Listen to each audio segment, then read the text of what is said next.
Hello, it's Matthew here from the Nations of Sanity project, a project that's based on the assertion that crime and law can and should be defined by the concept of individual self-ownership and established as the terms of a peace agreement.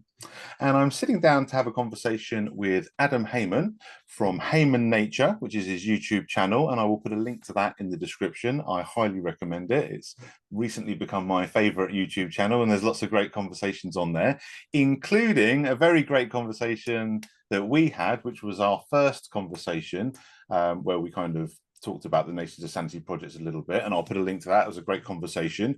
We did have a second conversation, which unfortunately no one else can watch because I, in my idiocy, managed to delete it before it downloaded.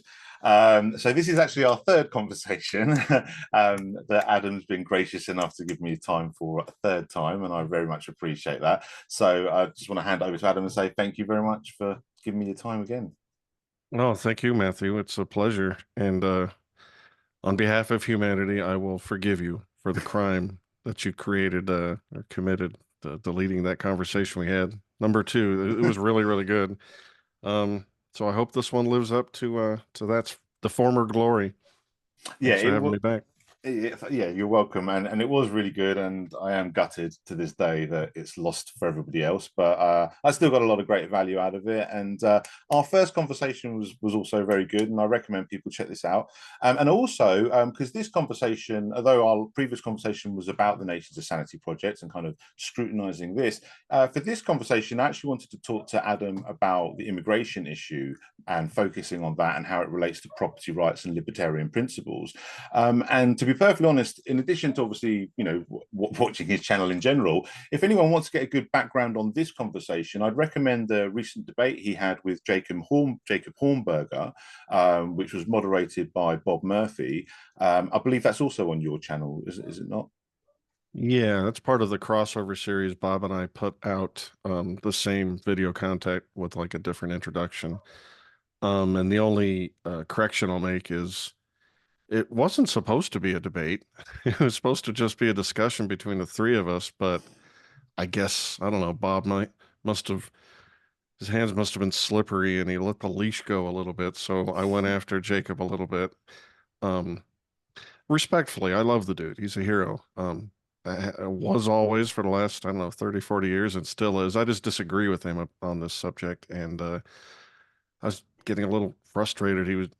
Seemed to me like he was being slippery on a few issues, just sort of skirting them in his comments, and I wanted to try and drag him back to the point that was just made.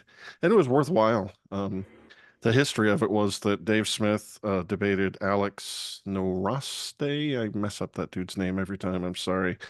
At the Soho Forum that Gene Epstein puts on the subject of what the libertarian position is on immigration. And that was huge, caused a lot of controversy. Um, I forget how it started, but there ended up being a back and forth series of podcasts with me and Bob talking about it and Jacob responding just himself. So since we're all friends, Bob came up with the idea just to have the man on and speak about it directly. And I think people should check it out. It's pretty good, I think. I think it was excellent. And I mean, there's obviously certain issues with it that I'm keen to kind of discuss with you now. But one of the things I really enjoyed about it was the fact that, as you say, it was kind of sort of framed as a debate. But I mean, the thing is with debates is they can be good faith or they can be bad faith. And as long as they're good faith, then they can be just as useful as a discussion. I mean, my intention for this conversation is more of a discussion, but if there's areas where we disagree, then the pushback, I think for any two people that are going into it with good faith, they want honest pushback. They want, honest scrutiny, just like I wanted from you with the Nations of Sanity project. And, Yeah. and it's the same with our positions. We don't want to just pretend we're right. We want to be right and be corrected if we're wrong. And we're all Right. searching for truth and none of us are perfect. And I thought Jacob made a lot of very good arguments that just kind of fell down mostly because he was coming at it from a minarchist position. And I think it undermined a lot of the validity to what would have otherwise been stronger arguments. That's why I kind of wanted to come in because I was like, oh, I can make that argument, but without the contradiction underneath it, kind of thing. It'll So sure be a lot easier if you're not hamstrung by being, the albatross of minarchism around your neck, because I think you agree with me, the system is just incoherent. The state should not be. Everything it does is illegitimate, including own and control property. And so it makes talking about the immigration issue just screwed up and arbitrary on its face, because it should not be.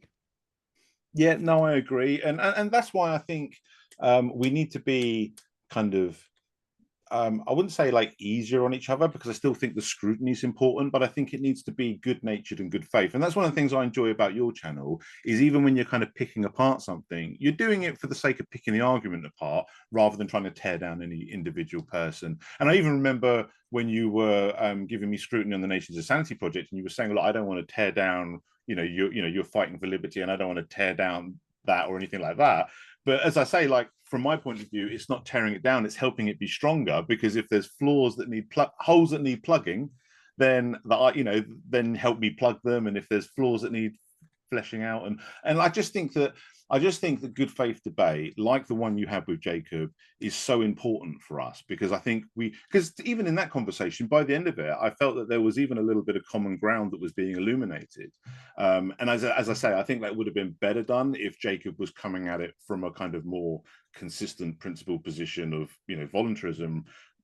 And like I say, when I watched the conversation, I obviously wanted to speak to you about immigration. I kind of wanted to speak to him about persuading him to get rid of that minicus nonsense and come all the way to the light, But I don't think he is a rock that can be moved on that issue. I mean, he knows the arguments.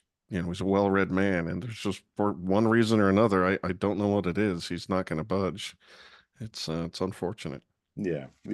It's a shame, because, as I say, there was a lot of points he made. And I think we'll dive straight into the kind of immigration conversation, because obviously it's an issue that has caused a lot of division amongst libertarians, and perhaps a little bit more than I would have expected. Like, from the outset, thinking, well, this should be a relatively simple process. As much as the state complicates things, there are certain kind of things that I feel like guide us.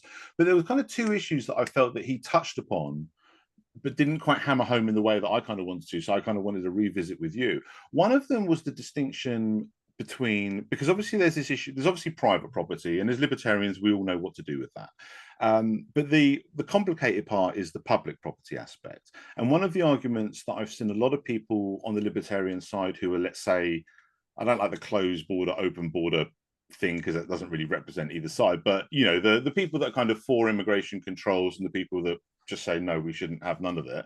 And someone like Dave Smith, for example, or Hans Hermann Hoppe, who kind of argue for a kind of libertarian immigration controls, one of the things that they'll sort of point to is say, well, look, we do have public property, and is it right to just say, well, that's unowned and everybody can exploit it, when there's obviously a particular group of people, mainly the tax-paying citizens, that have obviously been forced to pay for it. And even if you took, and I have a lot of sympathy for that argument, because even if you took the position, which a lot of libertarians do, that it is unowned technically because there's no one rightful owner, I do think you could still kind of defeat that, in the sense by saying that may be true, but the taxpayers still have the higher right to anybody else. So, for example, if we had our revolution tomorrow, it seems to me that the fairest thing for rightfully owned public property, what would otherwise be rightfully owned. So this is excluding, if the government sees your house, you should just get your house back. It's not the taxpayers, you know what I mean? But stuff that would if the government builds a school, for example,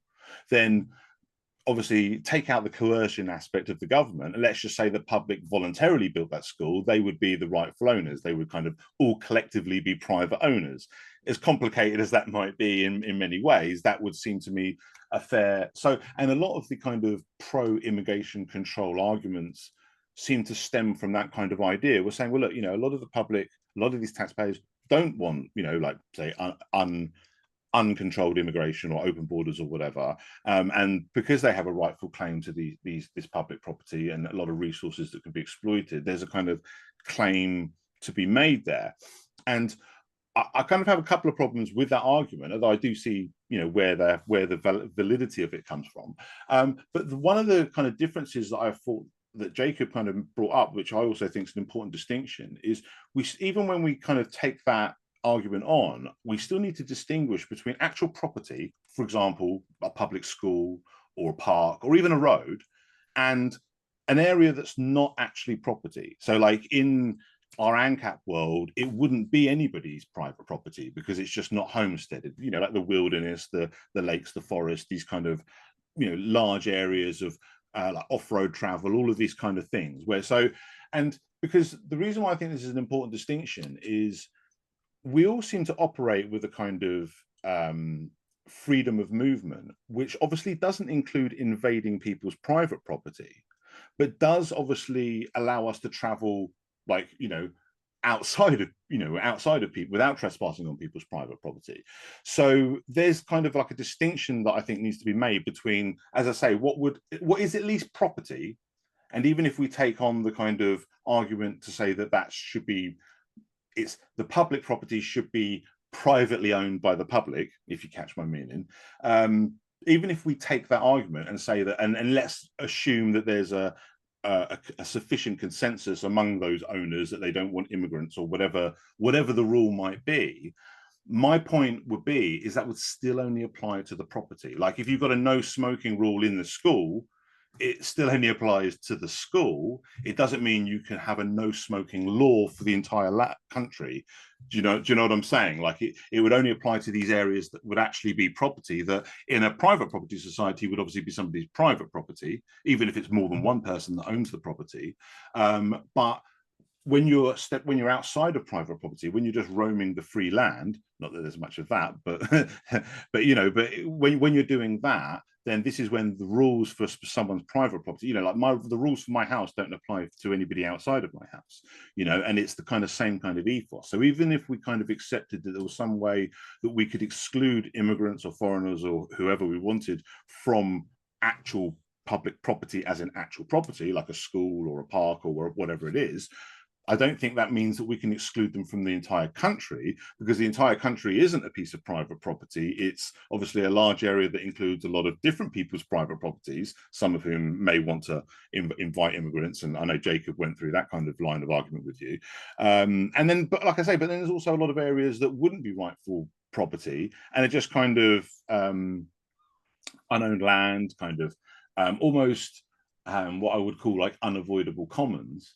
And I want to hear your thoughts on this before I kind of move on to the next thing. But this does connect to a larger issue that I kind of have with some people's conceptualization of property rights, like people like Hans Hermann Hoppe, that have this kind of privatize everything as opposed to just privatize all property, where I feel like the freedom of movement gets compromised. And sorry, I know I threw a lot at you there, but I'm very only interested. about a dozen things. Yeah, only about a dozen things, Matthew. All right, well, let's pause there for a second because there is a lot there.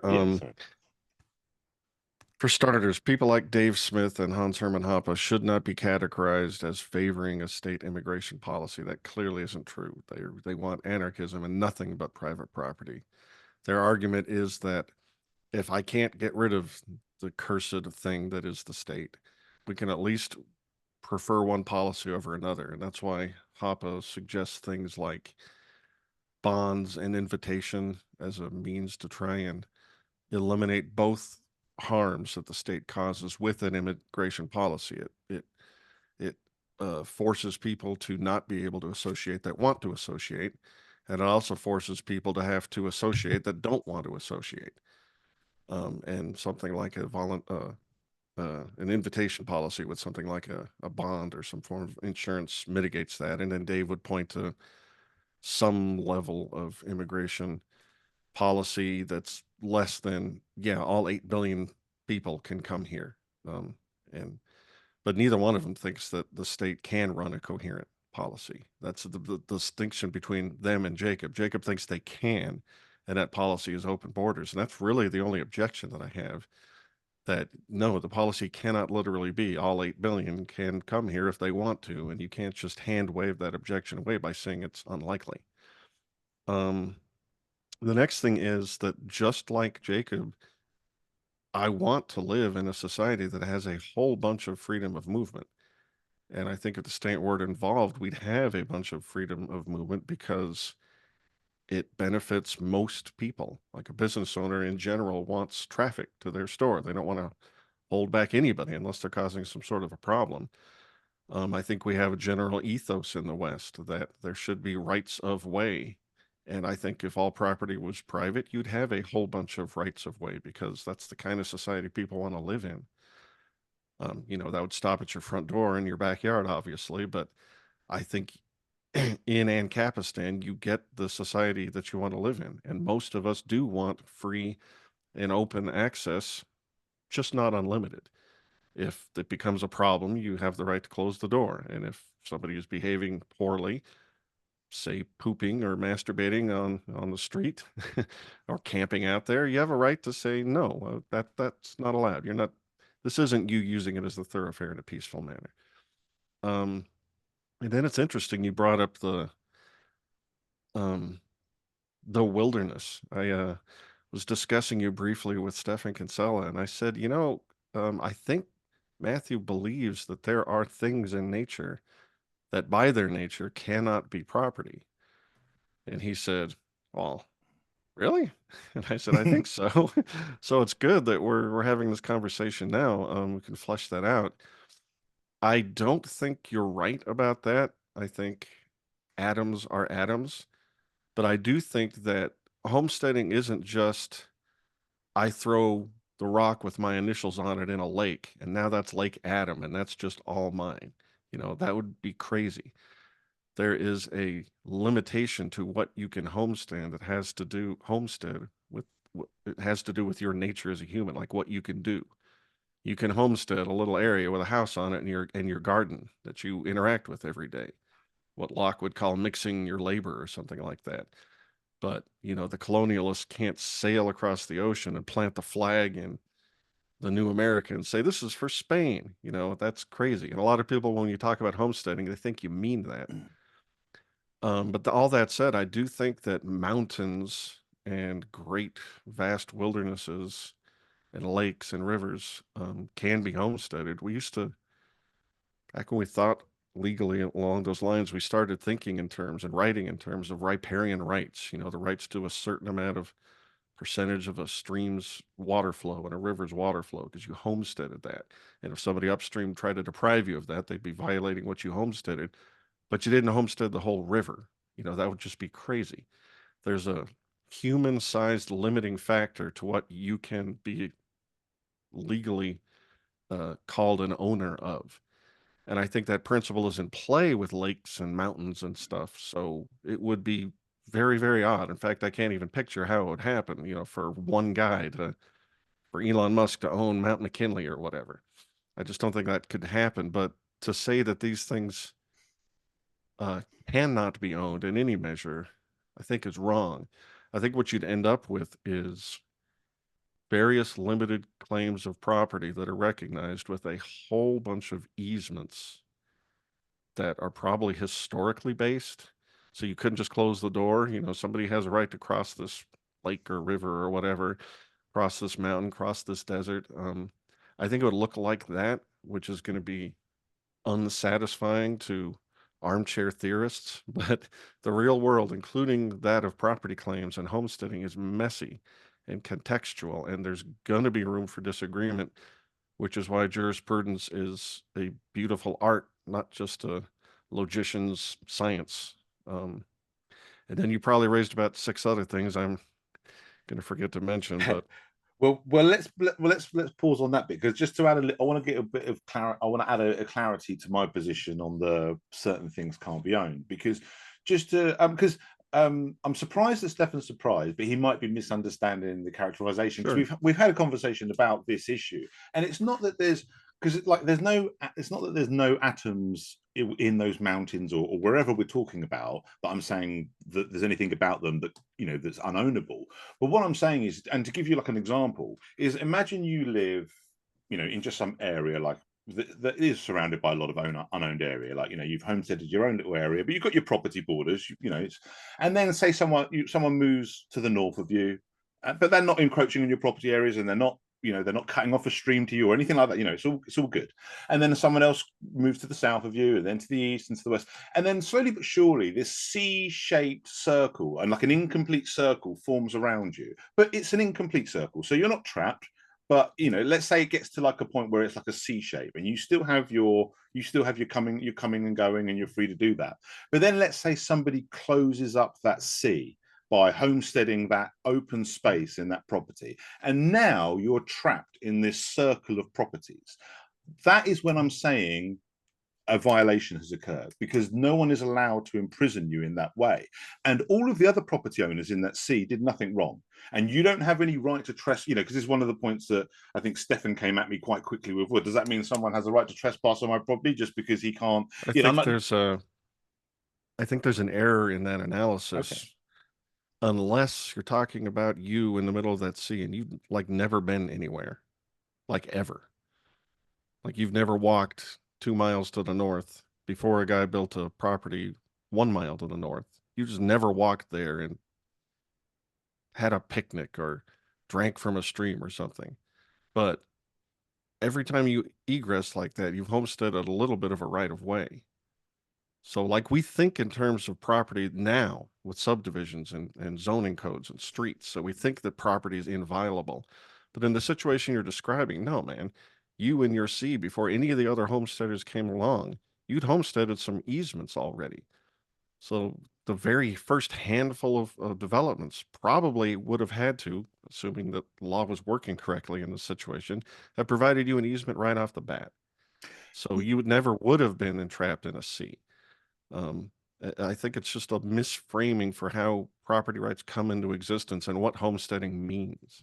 I do take your point, but because I have had that point put back to me, and I do agree with it to an extent, because I do think that this is an unlikely scenario, because I think before that scenario came out, his property rights to that right of way would have been established one way or another. Like you say, either through an established right of way that he's been using, or contract or something, or he's contracted with other property owners or whatever. But my point is the reason, regardless of how unlikely the situation is, we deal with blocking out the sun and all kinds of things. No, you're right. We can handle it. Let's say you were a shut-in and you never had. Exactly. So you parachuted in. You literally parachuted in, so you'd never touch the adjoining property. So okay, let's or you were born there, or whatever it is.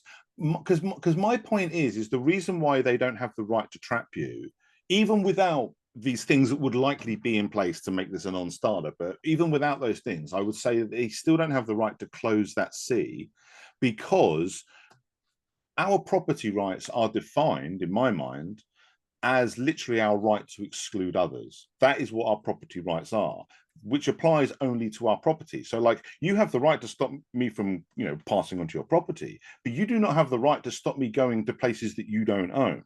So the problem with closing that C, and this is why, and sorry, just before you do cut in, I just want to put this cherry on it. Just to clarify, when it comes to closing that C, I'm not saying that if that C was closed, I now have the right to trespass on any of the other properties that made up that C. I'm saying that the person who closed that C wasn't allowed to do that because he's blocked me and imprisoned me. Sorry. Well, let's pause for a moment just so I can agree with you. I do think that the last person to turn the C into a zero would either have to grant you an easement or contract with all the other people that compose the ring to grant you an easement. Hopefully more than one. What's with this shut-in? Now he wants to go everywhere.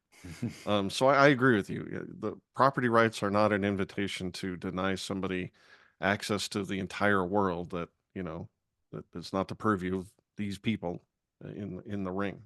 They can only control their property, not everybody else's, and they can't imprison you. There's no libertarian legal property rights theory that makes slavery okay. So don't try and make one statist. It doesn't exist. Yeah, exactly. So that's, just to clarify my point about certain things can't be owned by their nature. It's more a case of that if by the nature of owning that property, you're going to infringe on somebody else by, it's a little bit like I can build a skyscraper, but if I build a skyscraper that blocks out the sun onto your farmland and kills all your crops, then I'm infringing on, especially if you were there first. And again, it's different. Right. If you build your farm next to my skyscraper that was already there, then it's a different story. You've got no right to complain. But if you had your farmland and and then I built my skyscraper that was blocking out the sun to you, then, and you don't have to own the sun. It's a little bit like the stream that you don't have to own upstream, but you can still have the right to the water that was flowing onto your property, just as you have the right to the sun that was, shining on your property. And, if nature blocks it out with a cloud, you can't, you've got no grievance with nature. But if a person blocks it out, I mean, I know, and again, if we want to be our libertarian thinkers and go to extreme examples, anyone who's familiar with The Simpsons knows about that episode when Mr. Burns blocked out the sun. Now, but this is my point about where some libertarians go with the property rights argument. They might say that, well, he didn't do anything wrong because it's his property and nobody owns the sun. And my argument, and I think you'd agree with me, based on what you said about the stream, is that no, he wouldn't be allowed to do that because he doesn't have the right to block out the sun because he doesn't own the sun either. And that's kind of my point with this kind of what I call the unavoidable commons, or kind of like unownable areas of nature. It's only because of the circumstances, not because there's anything about that thing. Well, let's pause right there, because you're right. It's not the sun that was homesteaded in this case that Mr. Burns is violating. It's a view. It's something as mild as a view. I homesteaded a house with sunlight on it, given the rotation of the earth and the existence of this giant fusion reactor in the sky. And I love that episode of The Simpsons, channeling Bastiat's petition of the candle makers. Just brilliant. There's going to be a lot of weird interplay in how these property rights are adjudicated in any actual legal living system. And there's a infamous almost economist, I think it's Posner, but I might be wrong. But he makes the case that incorrectly, that it almost doesn't matter how property rights are allocated, because as long as there's the free market, and he said you'd have to have minimal transaction costs. But what would happen is whoever valued the resource the most would end up paying the other party. The case he uses is train tracks next to a farmer's field, and the act of running the train caused sparks to fly off, and it would burn the farmer's crops. So he's being harmed. He wants to issue a tort or file a tort, and who owns the right to run this train through here, and whose fault is it anyway. The guy's point is that it almost doesn't matter who's right and wrong there, as long as they're allowed to trade away that responsibility monetarily. Now, I don't think he's right, and maybe he wasn't even making this point, but people accuse him of it. I do think there's a right and wrong as to how property rights are adjudicated. But it is nice to live in a world that, even if, because the world is messy, they don't get assigned in the way you think they ought to get assigned, you can bargain. And that's a great thing about freedom, is you can always move, of course, but you could always just negotiate. Hey, Mr. Burns, how about if we all give you $5 and you tear down that thing that you didn't have a right to build in the first place? But if all you're after is money, we don't have to live under the concrete dome or whatever it was he built. Yeah, and sorry. I'm basically done. I just wanted to say that you can homestead things that are difficult to talk about. Like the one that's not that difficult is you build a house and then they build an airport right next door, and all of a sudden you have the enormous noise pollution from all the traffic. There is a homesteading sense in which you homesteaded, the right to not have to deal with that. And again, these things are messy and contextual. Like if somebody moved in fairly nearby and they had kids and you heard the infant crying, in a sense, it's the same argument. Hey, when I was here, I didn't have to hear that. But, life is a little bit messy, and sometimes people's complaints of harm are just ridiculous, and they're subject to social norms. And again, armchair theorists like to think that's not a thing. And no, it's going to be written down in some statute book somewhere, exactly what, how many decibels. And real, honest, human-sized jurisprudence isn't like that. It's going to be messy, and there will be norms, and reasonable people might disagree about what's allowed and what isn't allowed. So we have to include that in our model. Otherwise we just spin our wheels, Well, one of the reasons why, just to quickly connect that to my Nations of Sanity project idea of making the NAP the law, is having that approach of that black and white, like only when it's black and white beyond a reasonable doubt violation, and then gray areas kind of have to be either negotiated in the way that you kind of described, which I think would be the common thing. And I think a lot of the examples we give the reason why they are so obscure and unlikely is because a lot of people would just prevent this ahead of time with negotiations. You know, we're all intelligent people. We can find, but the reason why I kind of pick on it is more really to pick at the principle. It's more really to say, like with the C-shaped thing, as unlikely as that is to happen without prior negotiations to stop it from happening, I still feel like the NAP is there to protect you from a clear violation of being blatantly imprisoned, for example, and like with a clear violation of some kind of like like with the airport example, like with noise pollution, because like say, ways to invade your property isn't just about physically stepping onto your property. It can also be about polluting the air that goes onto your property, blocking out the sun that goes onto your property, or barraging it with heavy sound waves. So these are all kind of ways that people can aggress. But then we've also have that kind of black and white violation where it's kind of clearly affecting you, and then there's that kind of gray area and I always feel that like one of the things that we can do to kind of ground our approach to that in self-ownership is to have that, like I said, about like you can't move next to an airport and complain about the noise, but if an airport is built next to you after you've already lived there, then you're in that stronger position to to say, okay, no, well, this is infringing on me because I was here first. It's a little bit like the personal space thing. If someone can't walk up to you and then moan that you're invading their personal space, but if you walked up to them, then they can say, hey, well, this is my personal space, I'm doing aerobics or whatever, can you you're crowding me, man, you know what I mean? And so I feel like there's kind of, and even that is culture specific. Like you can measure it scientifically. Americans have a completely different sense of personal space than Europeans, and that's like really a thing.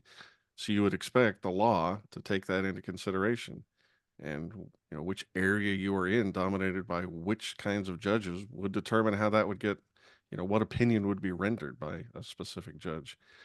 I think you're essentially correct about the nap and the black and the white, and then the gray being sort of in between. I just always want to emphasize the way to look at it isn't that this is imposed from the top down. It's going to be something that exists in the culture. And that's why so many judges who keep getting chosen repeat business to judge again. It's those ones that have incorporated the NAP into their understanding of how law and order works. Those are going to be the ones that in a healthy society keep getting business. And those things get reinforced through case after case in the common law. But since there is no top-down control, you could get some wacko judge who issues an opinion completely contrary to the NAP. And if both sides agreed to that intermediary and didn't have another arbitration method on top of that, some sort of an appeal in the contract or the culture, then that's just going to be what the law is. And hopefully what happens, since this is bottom-up organic order, not top down, is that judge just isn't ever going to get picked again once news comes out that they decided that, yeah, you're allowed to walk over to your neighbor's house and grill and eat their baby. No violation of the NAP there. I mean, crazy example, but the point being is my only objection with the way you tend to frame things is that it sounds top down. And I just don't think that's ever going to be the way we get there. It's a bottom up thing that's, they're not lying when they say it's culture first before the law. It's right wingers usually say that talking about a legislature, but that's true of Ancapistan too. What we think of as right and wrong comes from us, from the way we want to interact, even in situations where we're hiring a judge or ordering a security service to protect this and that. Sure, I understand that. I mean, I would say I understand why it sounds top down. I mean, in my mind, it's not top down because there's no person at the top, but there is this principle at the top, the NAP. So in that sense, I guess it is top down, but I suppose it's like, because obviously human interpretation isn't an exact science, unfortunately. Right. But it's a little bit like judges in America are supposed to operate within the Constitution. I would say that judges in a free society should be operating under the NAP, just like that. I agree. You know what I mean? In the same kind of way. I agree. That's my only. Sorry. Yeah, I mean, I agree. My only possible area of disagreement is what the mechanism that forces them to do that, and I think it's the market, the fact that unlike modern America, we do not have to use these judges. And I think the ones who didn't try their very best to solve things in principle according to our understanding of property rights and the non-aggression principle, those are the ones that would continue to be used. And once we have a healthy society, no one would even try and put their shingle up as a non-aggression principle based judge, because they'd know, no one's going to use me. Nobody wants that here. And if there was somebody that wanted that, no one else would want to have anything to do with them. And you cannot force others to have anything to do with you in a free society. That's why you're incentivized to behave lawfully and orderly, and you bind your behavior down, because otherwise nobody has to allow you on their property, and the world can get a pretty dark and cold and lonely and hungry place when no one else will have anything to do with you and you can't force them to. Well, and to be honest, and that's an excellent argument against the kind of minarchist argument for government, and I've had objectivists say similar things to me as well, because they're kind of minarchists too, and basically sort of saying that, like, how are you going to get like judges to stick to, like, for example, this NAP law peace agreement? And it's like, well, that's a lot easier to do in a system where no specific organization of judges has like a monopoly on it, because you currently have, like, and America example is another example with the Constitution. As much as these judges are supposed to follow the Constitution, they really do. The government itself has many agencies that the very existence of seem to be in violation of the Constitution, like your FDA, your what's the DEA, your gun, all your gun, what's the gun stuff? Is that the DEA as well? ATF, that's it. Yeah, like all of these organizations seem to be, their very existence seems to be a violation of the Constitution. So, but that's what happens when you have a monopoly. Whereas, like, as you say, it's like, imagine if you had the Constitution in America, but without anyone having a monopoly on enforcing it. It's almost like something similar to that, but instead of the Constitution, it would be the NAP peace agreement. But the same ethos of no one has monopoly on enforcing it, but this is what we're all supposed to be enforcing or, abiding by, and any other rules have to be agreed voluntarily between, I think you're right. And I think that we're a very young species, and as we continue to grow, our understanding of the right way to handle law is going to keep evolving. Like, I think the NAP and our understanding of property rights is pretty close to correct, but it's a discovery process. It's not handed down from on high, no matter what your metaphysics are. And that's why you can't entrust it to a monopolist, because that's how you ossify a system. And ossified systems that aren't subject to competition and free association, they always become corrupted every single time. It's just a matter of time. And I was talking to being interviewed by the guy who runs the white pill, Mark. I forget the gentleman's last name, but we were talking about a lot of white pills, and one of them is the fact that we're a very young species, and we've come pretty far, and there's no reason to think that our understanding of government is, we're at some kind of a pinnacle. History is not over. We're just barely understanding what it's like to be a civilized species. And I'm positive that as long as we don't eradicate ourselves with nuclear fallout or some goofy germ created in a lab by some psychotic, as long as we avoid that, I think the future is peaceful, prosperous, and anarchical, where we don't have anything like a monopoly government. Closest you could ever get is just some real popular firm that just did it really, really well, such that a lot of people wanted to voluntarily subscribe themselves to their services. But I think, again, the wiser you get, the less you want to give more power to one entity. I think there's a natural human tendency to avoid monopoly because we're suspicious of the guy who's just above us holding a club or something like that. And another huge white pill. Murray Rothbard used to say in the 70s, every libertarian on the continent could fit in his living room. And there's hundreds of thousands of us now, even counting for population increase. These ideas are spreading. There's you and me, talking across the pond about these ideas. And a lot of people that would have ordinarily been intellectually siloed 20 years ago are talking to each other and finding areas of commonality. And guess what? Those areas of commonality are the libertarian ones, because it's correct for human nature. And the most the most popular of those libertarian ideas are the anarchist ones because they're the ones that aren't intellectually contradictory, as poor Jacob Hornberger, I think discovered, um, will discover. Um, yeah. Anyway, so I'm optimistic, and I approve of your Nations of Sanity project. When I ask questions, it's not to do anything except fill your sails with wind and keep the framework solid. Because I do think bottom up is just always the way we have to frame these sorts of things. Yeah, no, and I appreciate it. As I say, that I value the scrutiny almost more than I do, just support. Support's nice, but scrutiny is more helpful in a way because it helps me keep things sharp. And as I say, and one of the reasons why I love your channel is because you do things with a good faith exploration of the ideas. And I Thanks, think man. well, I mean that because the thing is, when I look at the libertarian movement and we talk about white pills, and I'm a bit of a I'm a bit of a schizophrenic when it comes to the pills because I kind of eat them all sometimes. We all Because are. We all because are. I'll eat the white pills because they keep me going, but I do have to eat the black pills sometimes because they remind me of what needs to be fixed. I don't let it dishearten me, but kind of. And when one of the things I look at, there's lots to be encouraged by with the libertarian movement, but one of the things that discourages me a little bit, or one of the things I think that we need to improve on, which is why I enjoy your work so much, is I think we need to kind of put our egos aside a little bit too much. I think there's a little bit too much ego, there's a little bit too much personality, there's a little bit too much.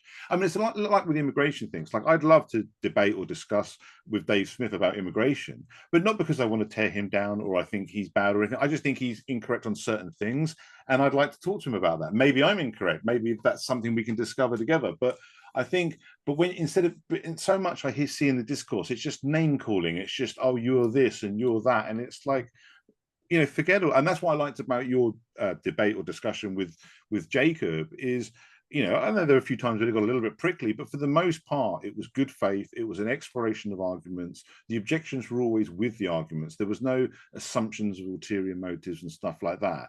And I just think as libertarians, I think we need to embrace that a little bit more, because it's not as much as there are great people, that do great work, and Dave is one of them. He does a lot of great work for libertarianism. As much as I disagree with him on the immigration thing, I agree with him a hell of a lot on pretty much everything else, and I think he does heroic work. And I think that so many people, I think we can appreciate where they're right. We don't have to tear them down where we think they're wrong. I think we challenge them in good faith, and then maybe one of us discovers, oh, actually we were wrong, or they were wrong, or maybe we find a truth that's somewhere in between that neither of us were 100%. There's Sure. there's so much value in that kind of approach, and that's why I like your channel. And as I say, I recommend it to other people for that purpose, because it's about the exploration of ideas. And it's like with this immigration thing, it's like, because I understand where these arguments are coming from. You know what I mean? It's not Sure. xenophobia or racism or Sure. whatever bad faith people might say. It's, oh, actually no, it's a concern about this. It's a, well, actually, we've been robbed to pay for all of this. Why should that just be tore down in front of us and exploited and all the rest of it? And I I don't fully, know. sorry, go I on. don't know if it came through in the conversation with Bob and Jacob and I, but when he was running for president for the libertarian nomination, he was making a open borders argument, and I didn't want him to not make that argument, because I disagree with him on this issue, but I do want to live in a world that is mostly open border. I think our culture is better when we have more people coming here and wanting to join it. The division of labor is just the economic end of that, but our culture is better. Our understanding of the world is better. But what I hated about his approach is because it was so unpersuasive. And the reason it was unpersuasive is he wasn't taking the legitimate concerns of the people who thought that there was a problem here, that just saying open borders, come one, come all. In fact, I'll tell you what, let's take government money and fund NGOs that seem to be, throwing gasoline on the problem if you think it's a problem. This wasn't just, over during the Biden presidency, this wasn't just normal, honest, good-hearted, let's try and make a better life for ourselves immigration. It was something else. It was something weird that involved buses paid by other people and plane rides that were paid by other people. It looked like they had political motives. I mean, you can't just look at everybody and say, I'm a libertarian, and anybody who has any problem with this is just, some sort of a xenophobe. That's not correct. It sure as heck isn't persuasive. And I don't want closed borderness to be the libertarian ethos. Like, I think completely state driven, unregulated, or not unregulated, but like completely open borders, I think that just has to be wrong, just in case there's some sort of a problem. But I don't want to live in a society that thinks that, you know, build a wall and don't let anybody in. That's terrible. It's, East Germany stuff. That's obviously bad. And if you are the only guy on stage that prefers a more open border world, you better come correct with your persuasion. Don't look like you're just completely oblivious to the legitimate concerns of what's been going on. And that was my big complaint. Because I know Jacob could be persuasive and level a devastating argument, and it just wasn't happening. He was just missing. Well, I thought he was getting close, and I really think that the Minickism kind of undermined it, because I think one of the strongest arguments, because there are a lot of problems. And that's the other thing.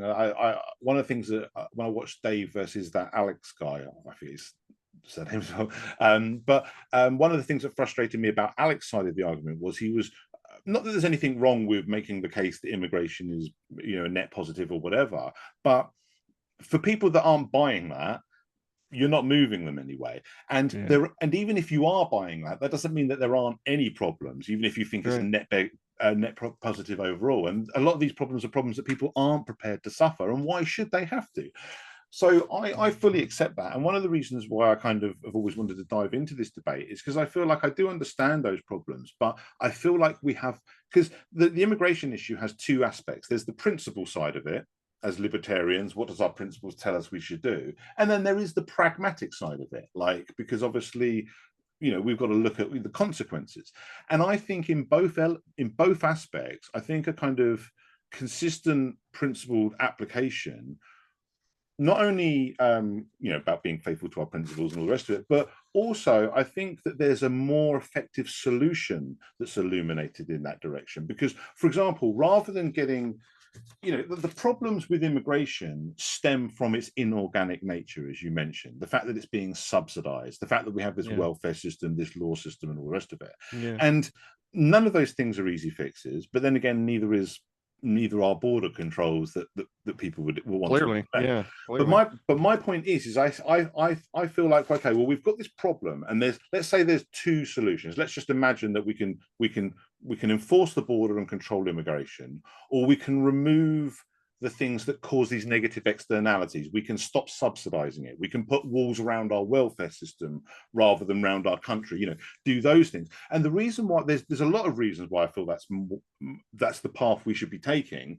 apart from the fact that we can be more consistent with our principles, which isn't the only consideration, but it's not unimportant. But the other thing is I think it's more effective because one thing that all libertarians should know, and this is where I feel like Jacob's argument falls down because he's a minarchist, is one thing that all anarchist libertarians or voluntarist libertarians understand is that the government can't regulate anything better than the market. And if we can remove the subsidies, if we can remove these elements of the state that make immigration a problem, and we can turn it back into a more organic free market phenomena, then the market can do the policing for us with regards to who comes and all the rest of it, because you're not going to have hordes of welfare recipients coming to a place that's not offering welfare. You're not going to have hordes of criminals coming to a place that has well-enforced property rights, gun rights, etc. So that's why my concern is, that's why, it's not about thinking that Dave's a racist or you're a xenophobe or any of these things, because I understand the concerns 100%, but I just feel like we have a kind of more consistently libertarian solution to those problems that I feel gets, I don't want to say ignored, but like less light is shone on it, because there's a lot of focus on, well, do we control immigration or not? And although I'm obviously, I think you're right about all of that. Obviously, the key is human incentives. If we remove all the evil, pernicious, negative incentives that are foisted upon us, or we're forced to pay for by the government, all these things you just talked about, if we get rid of those, we wouldn't have to worry about immigration. The problem literally would solve itself. I totally agree. And as for why, I mean, the public at large isn't focusing on it because the loudest voices aren't aren't libertarians at all. They're, nationalists of some variety. And so they don't want to shut down welfare systems because they like those. They're these right-wing populists that, I mean, you'd see it during the Tea Party days, after the TARP bailouts and whatnot. They the right-wing people were like properly furious about the collusion between the Fed and the banking system and all the bailouts. And then they'd say, hold up signs that say small government and keep your hands off my Social Security and Medicare or something. These are the right-wing extremists. So, the loudest voices are going to be heard by those who are most numerous, and those are right-wingers, not libertarians. And so if they don't want to touch the entitlement system, or they're not policy wonkish enough to think you can wall it off and make it just for real Americans or whatever, then they think, the most simplistic solution, just put men with guns on and build a wall and we'll solve it that way. But I'm with you. If we could, reform all the horrible, if we could just shrink the freaking state, I wouldn't think about anarchism if we actually could keep, a minarchist state. The problem is the damn thing metastasizes. It's incoherent. But if we Well, could shrink it, absolutely, that would be better. Then we wouldn't have to worry about the border. yeah, I mean, and again, segueing to my nations of sanity, again, taking the opportunity, but that is why I have this whole idea of let's make the NAP the law and abolish coercion entirely, because I don't even want to shrink the state. I want to just change its nature to a voluntary system and then let the market shrink it naturally as it would when all of a sudden no one's forced to fund it, and we'll see how many. But the thing is about that, and the reason why I think this kind of actually connects back to what we're talking about with the welfare thing, because yes, it's very I don't want to say utopian, but it seems very unrealistic when we talk about, oh, well, let's just get rid of the welfare state. A lot of libertarians who resist the open border ethos will say, well, we can have a welfare state and open borders, but we can't have both, kind of thing. But it doesn't have to be something as extreme as ending the welfare state. It can just be the sort of reforms we're talking about, like, putting those walls up that make it less exploitable, which in a way can appeal to the people, even the statists who want to keep their elements of the welfare state, by saying, well, look, the best way to protect this is to stop it being exploited to the point that it just collapses upon itself. You know what I mean? It's a little bit like in England, we have an NHS, a national health system. Now, a lot of people, it's very popular, even though, I mean, if you spoke to most people in the street about what they said about what they think of the NHS, I know this is only my anecdote as an Englishman, but I would say that the majority of people would say that it's corrupt, inefficient, full of bureaucracies, and they would never part with it.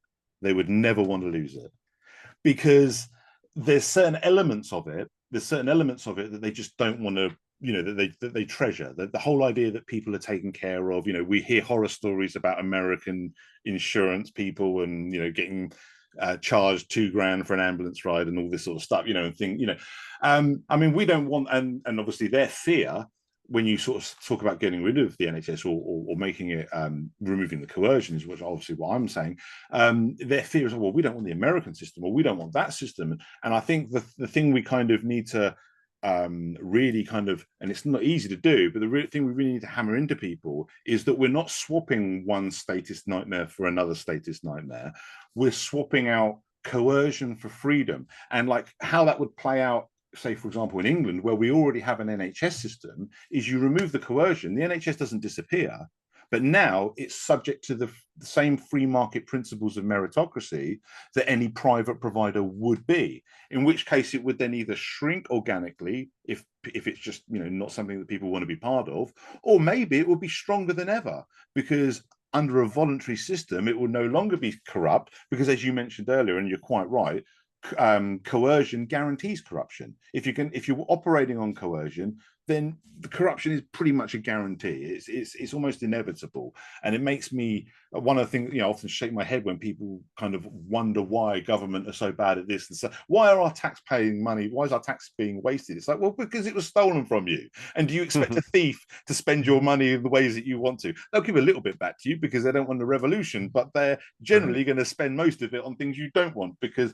that's why they took it without your consent. If you had a voluntary choice, then all of a sudden that money would either be spent more wisely if it's part of something you want, to be a thing, whether that's a national health system, whether that's something more likely in a free society. Like, for example, we spoke, I think, in our last conversation about things like community fire services, and how even when people have the options, the collective, which would say have more in common with what some people might think of as socialism with regards to the setup of having a collective, but would be capitalism in the sense of being a free market thing, as in it's, you know, a totally voluntary thing. And sometimes it's, you know, like, you know, as I said, I personally in a free society would rather pay towards a public serving NAP enforcement, law enforcement, than my own private security, because I probably couldn't afford my own private security, but I probably could afford to pay towards some kind of community police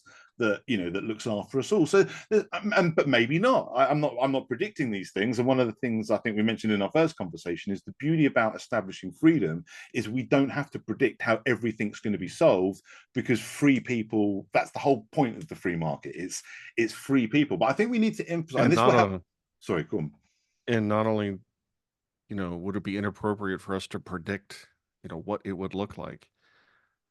It would look like a whole bunch of different types of systems, because different people have different preferences and different types of arrangements are more suited to certain distributions of human beings. And some people have preferences that would be more community oriented. And you can have collectives in, you know, libertarian and Capistan, as long as they're voluntary.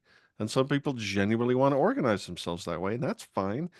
And that's where people really fall off the rails, is because they think about things in terms of just this black and white, all or nothing.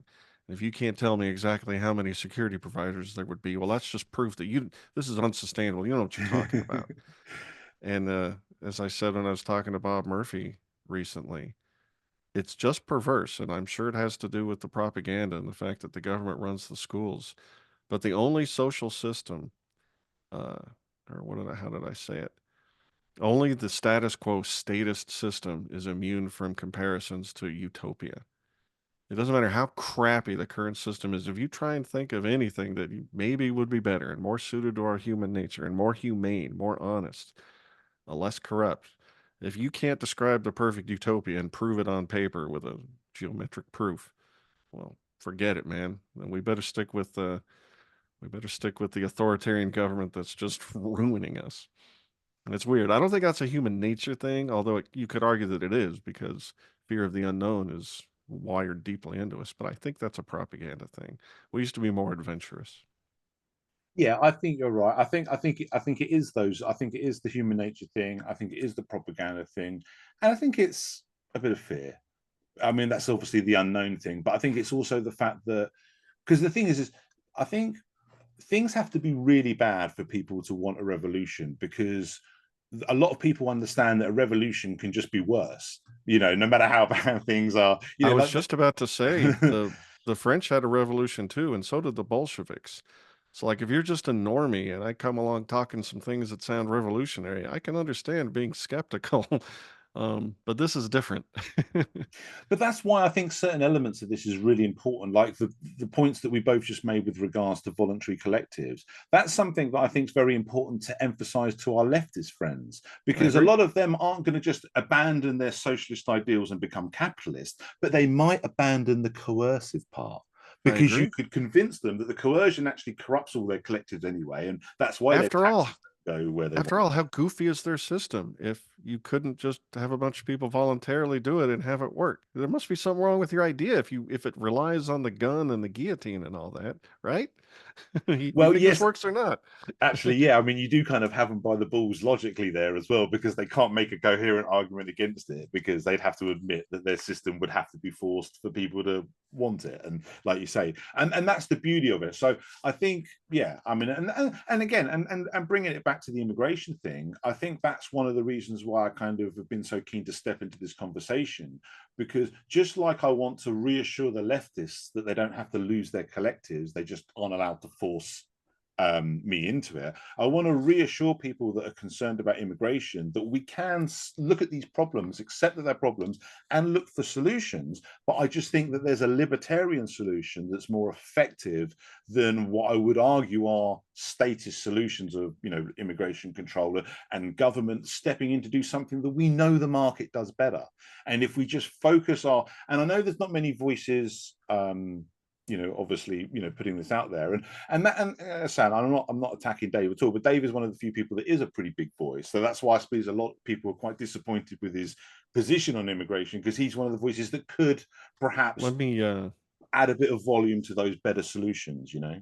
Let me add a little perspective on the Dave thing. Yeah. I think I said this to Jacob, but you know, I'm not allowed to speak for whatever Dave's position is, but I am quite confident that that his detractors think he holds a position that he does not hold.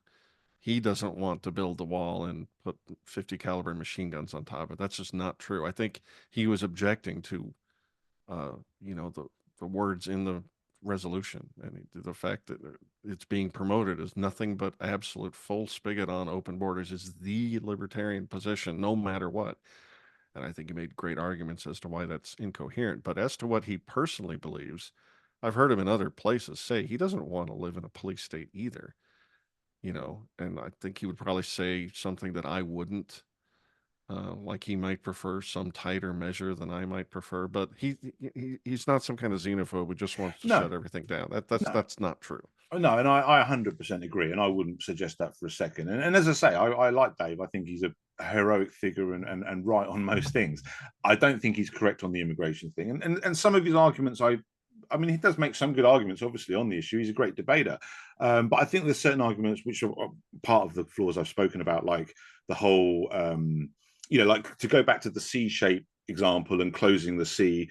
The reason why I relate that to immigration is because one of the things I've heard Dave argue and Hans Herman argue is that in a private property society, you could have sort of immigration control and borders, because you'd have property owners not letting people pass, you know, their properties and what have you, and you could have like a private border wall around a nation. And my point is no, you couldn't, for the same reason you can't, you know, donut homestead around someone's property and trap them, because the whole point of property rights, and this is the important thing, I think, is I really kind of want to, you know, make my main point, is the whole point of property rights is it's our right to exclude others, and it only applies to our property. And as soon as we start contriving ways to trap people or block people from going places that we don't have that right over, that's when I have the issue. And it's not just the immigration. I want to stop and underline what you just said, because I think you're right.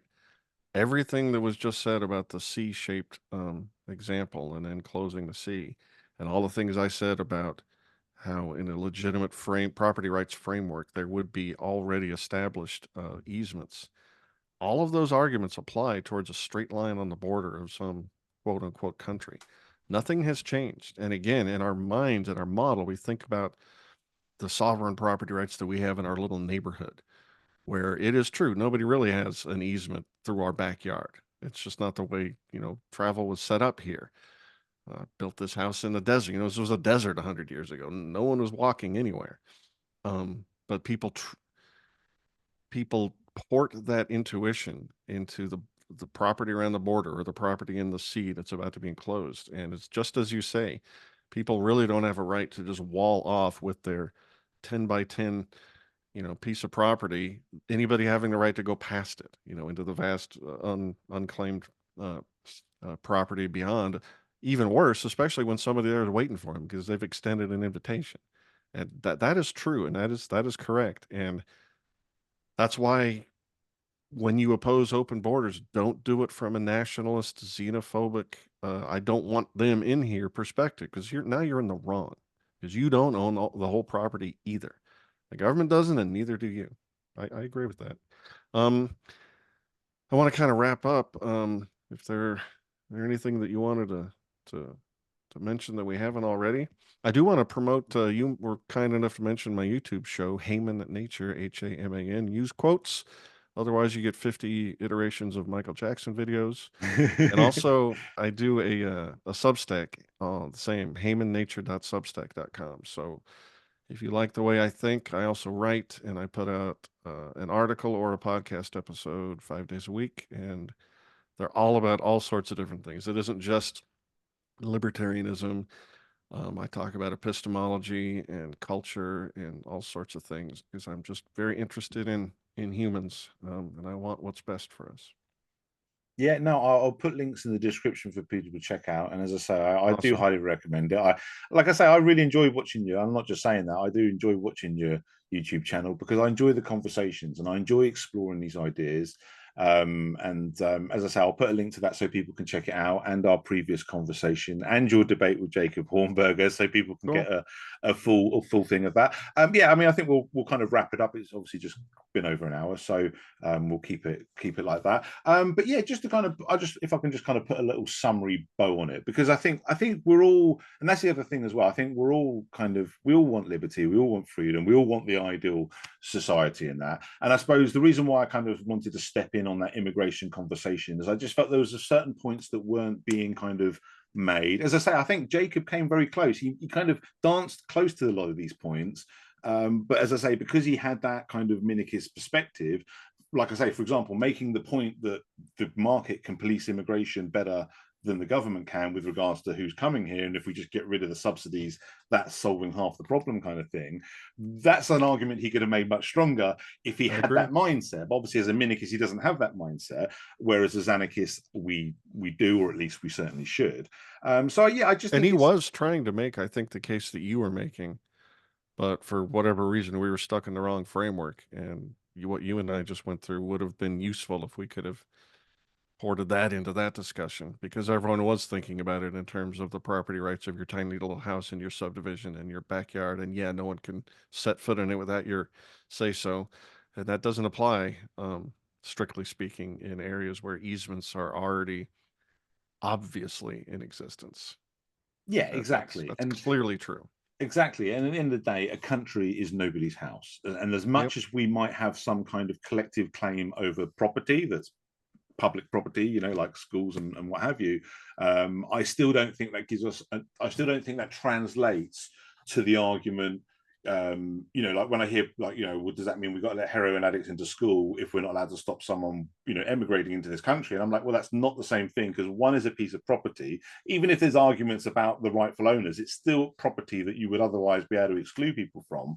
Whereas the country is an area that you would never be allowed to exclude people from, because it would always be, well, it's unlikely that an entire country would be one person. It's also an abstract concept, and people are individuals, and you can't compare one to the other. So to analyze any specific situation, you'd have to talk about which person where, traveling along which atoms of, you know, material in the universe, and who owns what. But when you talk about something as abstract as the country, well, now nobody really knows what we're talking about. Are we talking about unowned property or private property, or nothing but property that they are invited on? It all gets weird and messy. And immediately, because our species we're still kids, we start thinking about the country owning everything, and daddy will decide, or something like that. And I think conversations like this help us elevate the discussion into more healthy frameworks. Yeah, I agree. Well, it's putting it in the proper context, because at the end of the day, like I say, like you say, like the house and country analogy doesn't work, because they're not, you know, it doesn't apply in the same way. Whereas if we put it in the context of, okay, well, there are genuine problems caused by immigration. Most of them are government caused, which is why I think the best open borders argument is to say, look, these problems are caused by government, so let's not try to solve it with more government, let's try to solve it with less government and let the market do the policing for us, because we know that that is the ultimate police of these things, you know, because say, what is a market but just free people? Exactly. And just to sort of finish up the conversation, and I think that's something that we need to emphasize to our left-wing friends as well. When we talk about the free market, we're just talking about freedom, and that includes their voluntary socialism, if you'll excuse the possible oxymoron of saying voluntary socialism. But you get my meaning. It's about saying, you know, people can have their collectives, just don't force it on others, and people can people can operate their own private property how they want, and sorry, I don't want to extend the conversation too much further, but even another point that someone made to me when I had the immigration conversation was they were talking about, well, what about like covenant communities that want to be completely closed off? That's fine, as long as everyone's consenting. If you've got someone in the middle that's trapped by, then that would be wrong. But again, and I think as long as we kind of keep our kind of focus on that kind of that freedom aspect and where our rights begin and end, I think we can steer our ship through what even areas that have been made very messy by government interference. I think we can kind of steer our ship through and get to the other side, you know, to the kind of correct answer. It's not always easy, but I think conversations like this help us get there. So to kind of finish up, I just want to say thank you again, Adam, for taking the time to have this conversation. I highly recommend people check out Adam's work. I'll put links in the description for all of that, and I hope to speak to you again soon. Well, thank you, Matthew. It's been a pleasure as always, and I will talk to you again soon, I'm sure.